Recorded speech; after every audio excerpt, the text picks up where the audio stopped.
Bismillahirrahmanirrahim. Apa kabar sahabat salam? Semoga hari ini lebih cerah daripada hari kemarin dan kita bisa menjadi orang-orang yang lebih jujur dalam bertindak hal apapun. Kita seringkali melakukan kebohongan, padahal bohong merupakan hal yang sangat dilarang oleh Islam. Mari kita lihat bagaimana Nabi Ibrahim alaihissalam yang hanya melakukan kebohongan 3 kali dalam hidupnya. Tapi kita terkadang nggak bisa dihitung, dan terlalu banyak kebohongan yang kita lakukan keluar dari lisan kita, dari perbuatan dan aktivitas apapun yang kita lakukan. Lalu bagaimana kalau ternyata bohong itu ada yang diperbolehkan?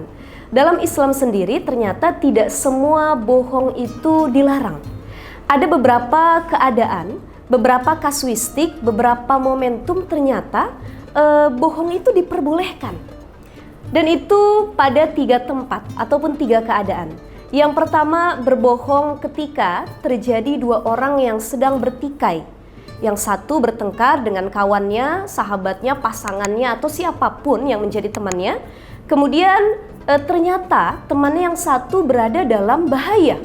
Maka temannya yang lain mengejarnya untuk membunuh dan lain sebagainya. Dan yang satu meminta pertolongan kepada kita.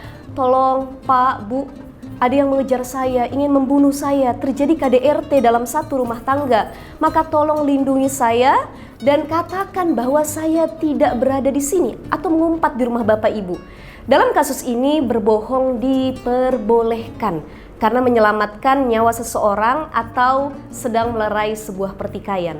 Keadaan atau kasuistik yang kedua, berbohong itu diperbolehkan ketika sedang terjadi peperangan. Bagaimana ada konflik, peperangan, perebutan kekuasaan, perebutan wilayah, kemudian saling membela antar golongan dan lain sebagainya. Berbohong dalam peperangan itu menjadi taktik, maka diperbolehkan. Tetapi dalam keadaan yang lain tidak diperbolehkan. Nah, yang ketiga, sahabat salam, ini menarik sekali. Berbohong boleh pada pasangan, baik suami kepada istri ataupun istri kepada suaminya. Tetapi bohong yang sekiranya dapat memberikan maslahat dan tidak menimbulkan mafsadat ataupun kerusakan. Ini pernah terjadi ketika Rasulullah SAW dibuatkan makanan oleh Sayyidatuna Aisyah radhiyallahu anha. Apa yang terjadi? Rasul merasakan makanan yang dibuat oleh Aisyah begitu asin, tapi Rasul di sini dengan bahasa yang halus dan sindiran. Ya Aisyah, ternyata makanan yang kau buat itu mengalahkan air laut yang ada di lautan, saking asinnya gitu ya.